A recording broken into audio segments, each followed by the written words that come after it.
Hello and welcome to the Box Score Breakdown, presented to you by FanDuel. I'm your host, William Harris, aka William is Bill, and I'm so happy to be back with you guys for another great episode of the Box Score Breakdown, where we recap the games of the night, tell you who are trending up with the drops, the sales, everything you need to know in fantasy and your day-to-day NBA game recaps.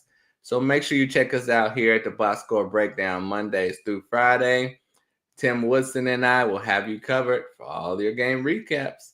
Tonight we had a great 9-game slate, full of surprises, full of fun.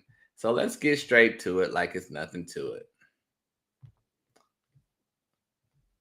Hope you guys did well tonight in your fantasy leagues and no one got injured for you. So here we go. First game, the Pacers defeated the Hornets 127-118. For the Hornets, LaMelo only 18 points. You're used to seeing him in the 30s, but, he's been having some trying times with his ankles and everything. So he only played 27 minutes, 18 points, 5 for 21 from the field, 2 for 11 from 3. It's just been still a little bit disappointing for LaMelo, who we know is capable of having a Tyrese Halliburton type of season. And, he's just got to avoid the injury bug. But he did have 9 assists, which we love, 7 rebounds, which we love, 2 steals, incredible. But unfortunately, 6 turnovers. So that field goal percentage and the turnovers, not great. Let's get to the big time rookie they have. Obviously, Con Knipple, 28 points, your leading scorer for the Hornets. 8 boards, 7 assists, only 2 turnovers. And 11 from 20 from the field. He is finding his groove. He's found his groove. Con Knipple has been balling for the Hornets. To my surprise, I thought he would come in and be a role player. We know Brandon Miller is out, and that's opened up a lot of opportunities for Con. But, he's thriving with this Hornets team. We will see how that continues when Brandon Miller is back. I would assume a few less shots. He took 20 shots tonight. LaMelo took 21. Miles Bridges took 20. So you got to imagine Brandon Miller's going to come in and take anywhere from 10 to 20. So somebody's is going to go down. We'll see who that will be.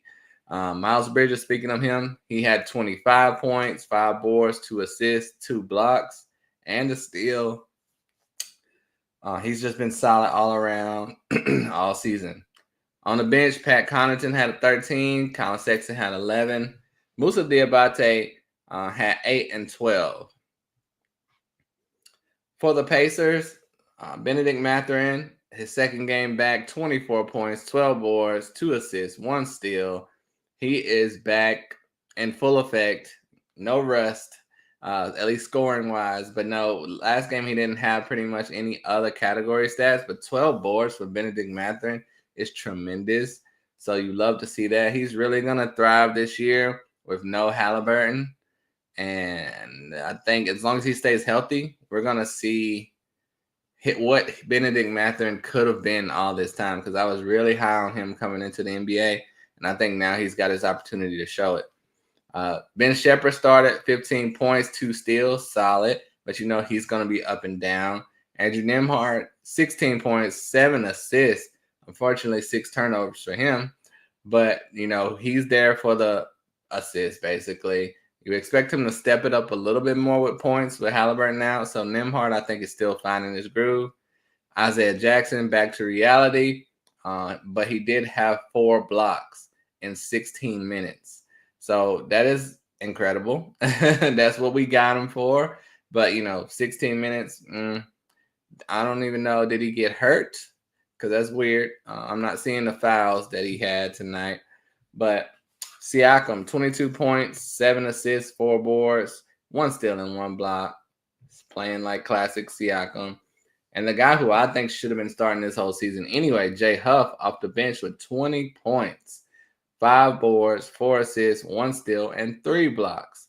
And that was in 27 minutes. So he played 11 more minutes than the starter, Isaiah Jackson.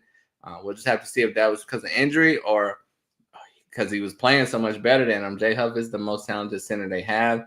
but they've been playing Tony Bradley and Isaiah Jackson over him, and even Jeremiah Robinson-Earl over J Huff all season. Hopefully this could show the Pacers what they should be doing. So keep an eye on J Huff. It's going to be tough to add him right away because we're going to have to need to see what they're going to do next game. They can go back to giving them 10 minutes again. So we'll see.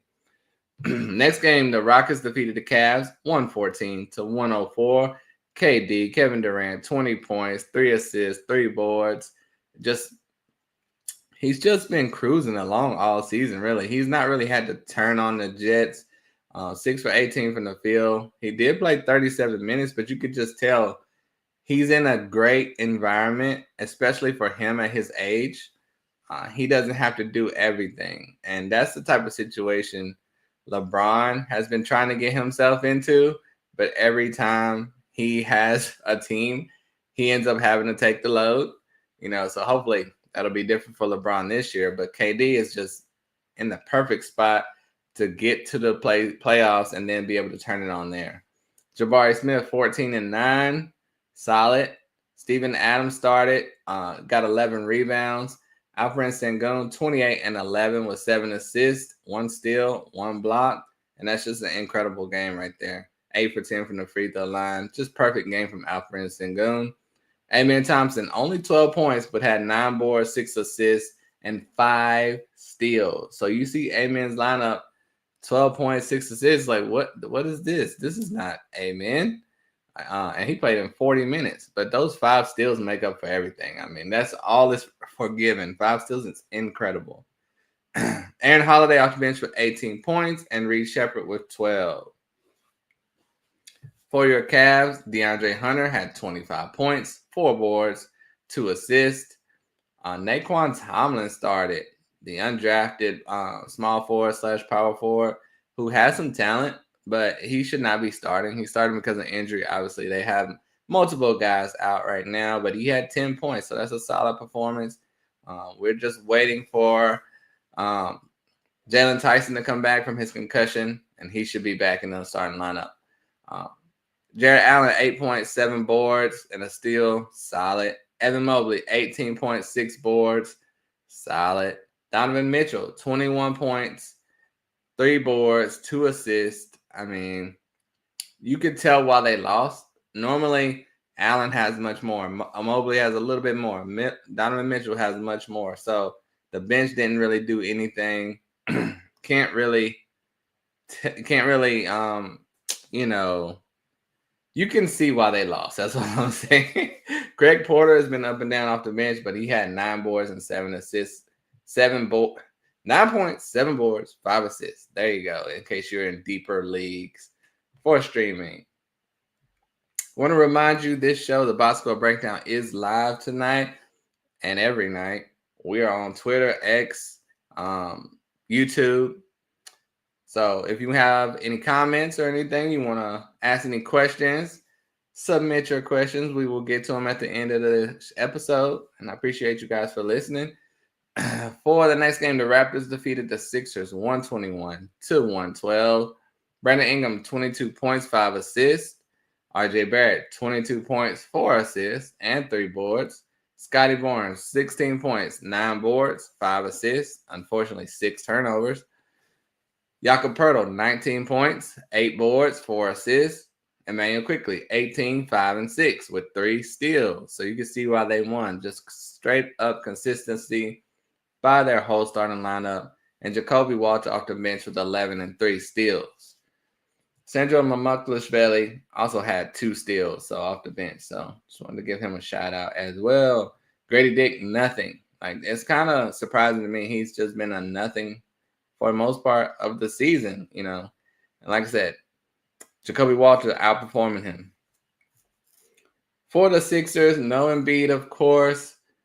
You had Andre Drummond off of a huge rebound performance last game, had 10 points, 12 boards, and 2 steals and a block. Another very usable performance from Andre Drummond. Tyrese Maxey, 24 and 9 assists with 3 steals and a block. Just killing it as usual. BJ Edgecombe, 21 points, 3 steals, 6 boards, 4 assists in one of his better games of his young career.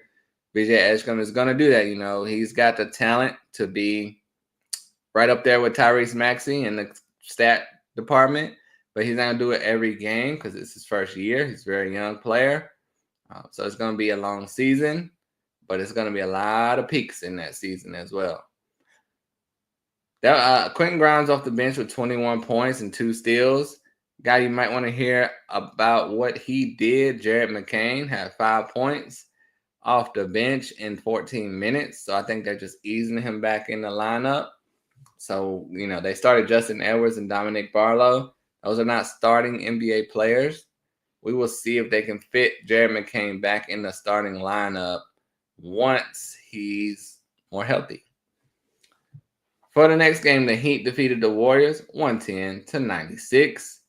Brandon Podziemski led all scorers with 20, had 8 boards, 2 assists.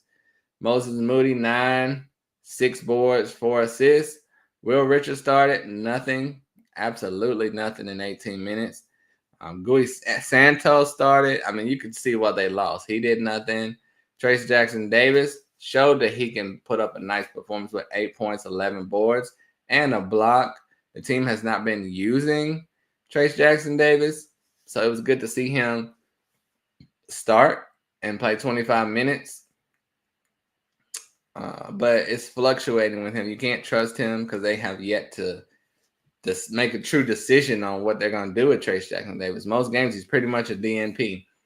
And for the other center, Quentin Post, off the bench, had 19.6 boards, 2 assists, and a steal. So, I mean, you kind of say technically he was much better, which proves why he's starting over Trace Jackson Davis most nights. But as we know, like I said, Kuminga was out.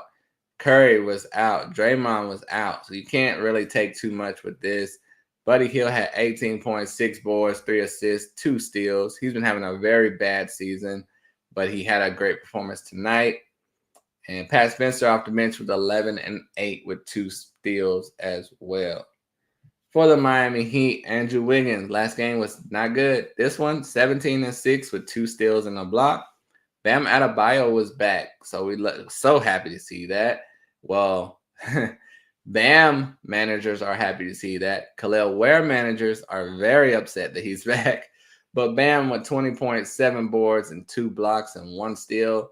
So that's right back in fashion with his stats that he normally puts up. So he's not rusty at all. That's pretty consistent with Bam. So hopefully he just only gets better from here. Norman Powell, 25 points with 6 boards, 3 assists, and 1 steal. Davion, 6 assists. Pelle Larson started again, 10 points, 4 assists, 1 steal, and 3 boards. Jaime Jaquez Jr., 12 and 7 assists with 5 boards and 2 steals. A lot of steals getting thrown around all night long from every game. But Khalil Ware, the man who's been dominant and killing it when Bam Adebayo was out, moved to the bench in 19 minutes, had 7 points, but he did have 16 rebounds. They were throwing up some bricks out there. He was throwing up a lot of them himself because he went 3 for 10 from the field, 30% as a center. That's terrible. And you could just tell he's much more comfortable without Bam there. And I don't think the Heat want to start Bam and Ware together. So it's going to be a rough patch for Khalil Ware while Bam is back. Next game, the Timberwolves defeated the Wizards 120-109. Bilal Coulibaly with 13 points, 2 blocks, 4 boards, 4 assists. CJ McCollum 14 and 5 with 4 assists. Keyshawn George, the leading scorer, 23 points, 7 boards, 7 assists, 1 block.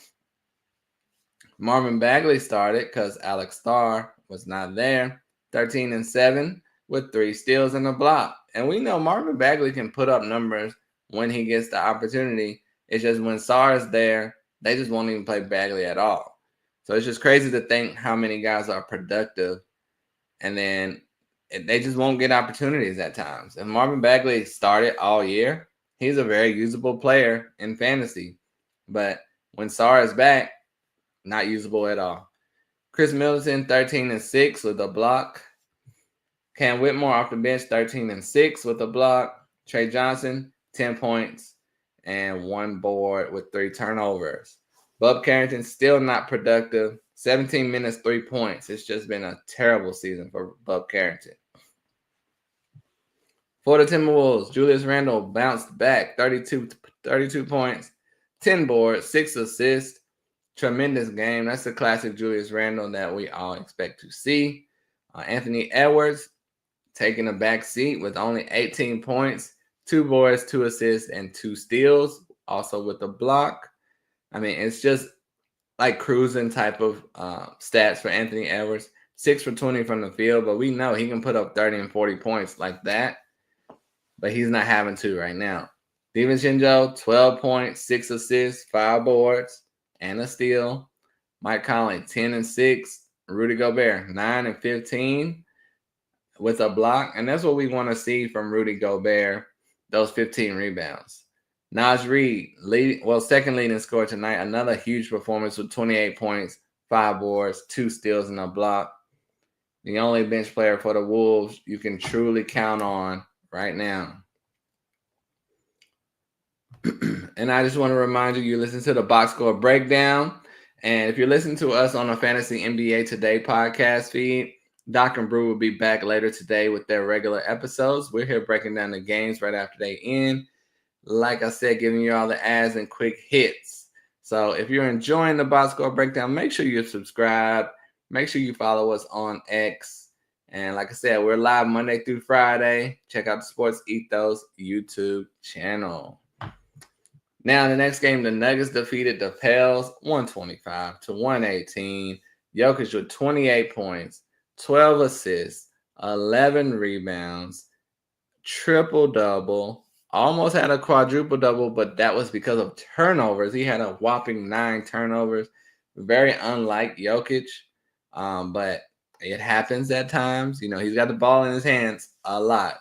But everything else was tremendous, but those 9 turnovers, whew. Peyton Watson with a huge, surprising 32-point performance, 12 boards, 3 assists, and 1 steal. This is Peyton Watson, ladies and gentlemen. He normally is under 10 points per game, under 5 rebounds per game. So you normally have Peyton Watson for steals, basically, and defensive stats. 32 and 12 is crazy. So I don't know what got into Peyton Watson tonight, but that's a line that you have to pay attention to. As we know, Christian Brown is out. He's going to be out for a while. So we'll see if Peyton Watson steps into this role to where he's the second leading scorer. That would be a tremendous jump for him because we expect that from Cam Johnson, who had 14 points, 5 assists, 3 boards, and a steal. Expect him to shoot a little more, but not Peyton Watson. Jamal Murray had 16 and 8 assists. 3 turnovers, not too bad. They started Zeke Naji. For what reason? I don't know. He has not shown anything his whole career. But JV, Jonas Valanciunas, had 14 and 7. Bruce Brown, 12 points, 4 assists, 3 boards, and 3 steals. Tim Hardaway didn't do too much. For the Pelicans, Derek Queen went absolutely off and against Jokic. And he's starting, which we love to see. We always been asking all year, why is he not starting? Played 30 minutes. He had 30 points, 9 boards, 4 assists, 2 steals, and 2 blocks. So Derek Queen has arrived, ladies and gentlemen. 12 for 18 from the field.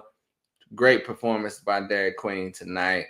And it's got fans saying, that wasn't a bad trade. It's a good thing that we traded that pick for next year because and they are correct. If Derek Queen plays like this, they're not losing anything acquiring him. So that's what the Pelicans had in mind.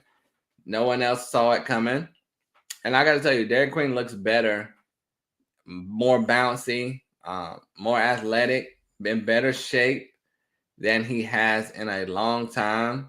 So whatever the Pelicans are doing to help get him ready and, conditioning, all that is a factor in why he's doing so well for the Pelicans. They have DeAndre Jordan, who people were saying, why is he on the team? I think he's done a lot to help Derek Queen develop And that's why you need vets. So I'm very proud of Derek Queen. He was not this type of player to me before the season. So I think he's done a lot. Trey Murphy with 23 points, 3 assists, 5 steals. What I tell you about them steals, that's crazy. 5 steals and a block. And you think of steals, you think of Herb Jones, had 9 points, 2 steals.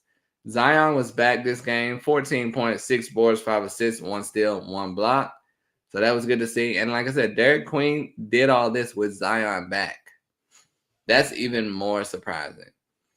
But Zion played 29 minutes. It's not like he played 15 minutes. This lineup right here is full of talent because Jeremiah Fears with 16 points and a block started as well. So Herb Jones, Zion Williams, Trey Murphy, Derek Queen, Jeremiah Fears, that's your starting lineup right there. That is your starting lineup for the future as long as they keep Zion. And that's full of talent. Now they just have to build the bench around them. And the bench did not much at all to help them out. So that is going to be the issue for the Pels. They just need depth. Sadiq Bey had been doing great all year. He did nothing. But Micah Peavy, the second-round pick, did have 9 points off the bench. That was about it, though. Next game, the Thunder defeated the Kings 113-99. DeMar DeRozan 17-5 with 3 steals. Precious Achiuwa, second leading starter in points, 15-9 with 3 assists and a steal, and that's surprising to me. But I mean, he's a pro. He's just not normally a scorer, so that's he went 50% from the field. Zach LaVine, this is the surprise. Only 8 points, 4 of 10 from the field, 4 boards, 5 turnovers. Horrible game for Zach LaVine. And you see why they lost. Dennis Schroeder off the bench with 21 points, 5 boards. And if I didn't mention Russell Westbrook, it's because he only had 7 points. He did start 7 points, 11 boards, 6 assists, and 3 steals. The steals are great. You don't normally see 7 points from Russell Westbrook. And Malik Monk had 16 points, 2 steals. I mean, the Kings were stealing it everywhere. Nick Clifford, nothing. He had been getting 10 to 20 minutes a game. He only played 8 minutes tonight. Pretty much no stats at all. So the Kings are in a bit of trouble there. For the OKC Thunder, let's hear about what the MVP did. Shea with 33-8 with 2 steals and 3 assists. Classic Shea. Isaiah Hartenstein had a great game last game.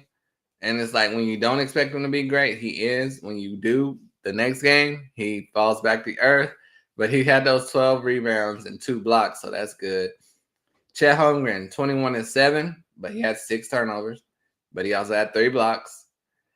Lou Dort with 14. Cason Wallace with 12. And A.J. Mitchell off the bench with 13, 6 assists, 3 boards, 2 steals. And it really was just an all-around team performance by OKC. Now, this game just ended. The Knicks defeated the Mavs 113-111. Karl Anthony Towns with 18 and 14. Great game. 2 steals and 6 assists. Gotta love that. I think we expect to see Towns always in the 20s points-wise, sometimes in the 30s. So it's a little weird to see him with 18, but still had a great game. Mikal Bridges off an incredible game last time. 16 points, 6 assists, 5 boards, 3 steals, 2 blocks. Another tremendous game. Landry Shamet started again. 9 points, not much else. Jalen Brunson was back. Thank goodness. 28 points, 5 assists, 3 boards, 1 steal, 1 block in 35 minutes. So he is officially back. Josh Hart was 16-10 with 5 assists. And Miles McBride back to that bench role, but still had double figures with 11 points and 2 assists, but also 2 blocks. So that's good to see. I really thought Brunson was going to be out a while and Miles would have a great opportunity to really cement himself, but he would only miss like 3 or 4 games.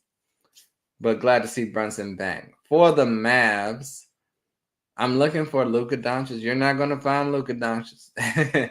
But you're also not going to find Cooper Flagg because he missed this game.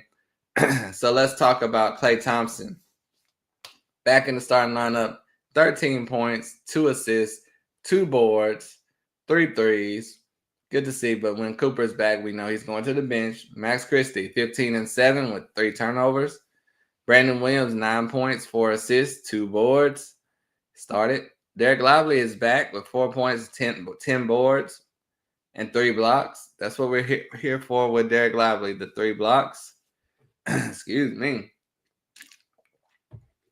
And that moved Daniel Gafford to the bench because Lively was back. And Daniel Gafford had been playing incredibly. But he had 7 points, 8 boards, 1 block.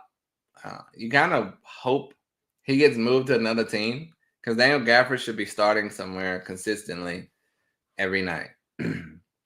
Najee Marshall bounced back with 23 points, 5 boards. You just know he's not consistent. He can't do this 2 games in a row, but he will blow out every now and then. And like I said, Cooper was not there. Perfect opportunity for him to step up. D'Angelo Russell came out of nowhere with 23 points, 7 assists, 5 boards, and a steal. He had been playing terribly. I mean, terribly. In this game, he bounced back and showed, I'm a professional point guard, been in the league 10 years. This is what I can do. And he may play better without Cooper Flagg there. It's like, well, he was much more comfortable. 9 for 15 from the field, the leading scorer for the team. So we'll have to see how that plays out. And Jaden Hardy in double figures for the second game in a row with 11 points. And for the final game, who literally just ended, the Bulls defeated the Trailblazers 122-121. And for the Bulls, Nikola Vucevic, huge performance, 27 points, 8 boards, 2 assists, 1 steal, and 1 block, 11 for 19 from the field. Huge bounce back performance. I think I saw he won the game too, the last shot. So good to see Vucevic back. Matas Bazelis, 11 points, 5 boards, 4 assists, and 2 blocks. Josh Giddey, 9 points, 13 assists, 5 boards, a steal and a block. Herter didn't do anything. Okoro stepped up and had double figures in points with 13, but no defensive stats. For the bench, Kobe White, 25 points, 7 assists, 2 steals. What are they going to do with him? Is he going to start along Josh Giddey? Or are they going to continue to love that production off the bench? It's going to be interesting because Herter did nothing. Like I said, Kobe White, 25 and 7. Great game. Ayo, 14 points, 4 boards. Patrick Williams, nothing. And Noah Osengwe, a DMP steal, even though he was the 13th pick in the draft, has not played all year. For the Blazers, Jeremy Grant, 33 points, 9 boards, 4 assists. Denny Advia, 32 points, 11 boards, 11 assists, 2 steals, and a block. That is a performance of the night type of situation. And I'm glad to see Jeremy Grant starting, by the way. Like I said, he had 33, Advia 32. Grant should be starting. He's a professional. He just knows how to put the ball in the basket and play an all-around game. But Toumani Camara started as well. So they normally have had Toumani starting and Jeremy on the bench. But Shaedon Sharpe missed this game, so that allowed Jeremy Grant to start. But Toumani had 14 and 5 with 2 steals and a block. Klingon finally had a really good performance, like a tremendous performance. 17 points, 21 boards, 2 blocks, a steal, and 4 assists. Now, Klingon has not done anything like this all season. I don't know if that was just because Shaedon wasn't there. That's pretty much the only change. You know, Robert Williams did not play. Young Hansen did not play. But that's crazy for Donovan Klingon to show he could do this. Now, can he be consistent and do it every night? That's what we're waiting to see. They started Sidi Sissoko. He's a bright young prospect that hasn't done anything thus far, but he had 5 points, 6 boards, 2 steals. So good to see him starting for an NBA team. Chris Murray off the bench, 9 points. And Young Hansen did play 8 minutes, but 2 points. Caleb Love, 5 points, 3 boards, 2 assists. So that is your 9-game recap. Let me tell you about the players of the night. Con Knippel with 28 and 8 with 7 assists. just amazing line. Ben Mathurin, 24 and 12. Sengun, 28, 11, and 7 assists. Jakob Poeltl, 19 and 8. Tyrese Maxey, 24 and 9 with 3 steals. Norman Powell, 25 and 6. Keyshawn George, 23 and 7 with 7 assists. Julius Randle, 32 points, 10 boards, 6 assists. Peyton Watson with a huge performance, 32 and 12. Derek Queen, 30 and 9. SGA, 33 and 8. Jalen Brunson, 28. D'Lo, 23 and 7. Vucevic with 27 and 8. And Denny Avdia with 32, 11, and 11. That's the line of the night to me. And I'll give a shout out to Jeremy Grant with 33 points. Now, do we have any questions, guys? Appreciate you guys for watching and listening. We have some questions from my main man, Daniel Paisley. He says, shout out, Bill. Thanks for bringing the box score insights for a late night. Of course, happy to be here with you, Daniel. Is Kornet a drop in shallow and category leagues, or should ANSI managers need to practice patience? Good question. If you have to make a live or die decision, you could drop Kornet. It should be fine. If you can hold on, I would like to see what he does one more game, because he's only played like 1 or 2 games without Wemby. And before Wemby was hurt, he wasn't playing much. So give it another game if you can. But if you can't, you're not losing a Wemby type of player by any means, So not even close. So if he's at his full form, Kornet is going to get you like 10 and 10 with a block maybe. So that's him at his best. So we'll see if you can handle losing that or not. But that's all. I think it's replaceable. In leagues where you only have 8 or 10, you don't need Kornet like that. Another question: is McCollum worth a waiver ad in a 10-team 9-cat head-to-head and drop Drummond for him? ? CJ McCollum? I would hold on to Drummond as long as Embiid is out. But like I said, with Drummond, you're expecting to get 8 to 10 points, 10 to 15 boards, a block or 2. So I don't think McCollum is a necessary guy to have. He's been hit or miss. They have a lot of young guys. But I could hold Drummond as long as Embiid is out, if you could. And Vince Williams, he almost got a triple-double last game. Will he be a valuable ad for the short term? I mean, the Grizzlies have so many injuries. You have to see when people are coming back. But, I mean, their whole team is just demolished. So you can always take a risk on a guy like Vince Williams, but he's been very disappointing this year and last year, except for recently. So can he do this consistently? He's kind of going to be like a Najee Marshall type of guy. Najee Marshall had a great game tonight. Last game, it was nothing. So I would see Vince Williams. I would expect him to be very hit or miss, up and down, but he will have opportunity. So, I can only give you that type of advice without seeing your waiver wire and your lineup. But Kornet is not a must-have or else. McCollum, same thing. Drummond is really playing well, though, for a big, especially with the rebounds and blocks. And Vince Williams is not a must-roster guy. Like, you're not going to lose your league because you don't have Vince Williams. And we know Cedric Howard is on the rise. One more question from Frank Game Blouses. Shout out to Prince and Dave Chappelle. 12-team, 9-category head-to-head league. Would you pick up either Jenkins, Lively, or Watson? I have a streaming spot. So out of the 3, who would I add? Well, all 3 different positions. Watson went off tonight. If you're talking Peyton Watson, for me, this is a tough question because Jenkins is going to be too hard to pass up for me. I would pick up Jenkins and ride it out because Dennis Jenkins is balling for the Pistons, and he's either going to continue getting those minutes or it'll be tremendous drop-off, and then you'll see what you have with him. So, Lively, you're going to get 10 boards, a block or 2, But I mean, he's not going to be game changing like Andre Drummond is doing that same type of stuff Lively's doing. So that will be around to find out. I don't know if I believe Peyton Watson is this type of player yet, or if he just had an incredible blow-up game tonight. So thank you, Frank. Game blouses. And, that's a perfect ending of the night show. Thank you guys for listening to the Box Score Breakdown. And thank you so much for your questions. It makes my day to hear you guys' questions. I appreciate it. Subscribe, like, all that good stuff to the Box Score Breakdown. Check out SportsEthos on Twitter, on X, on YouTube.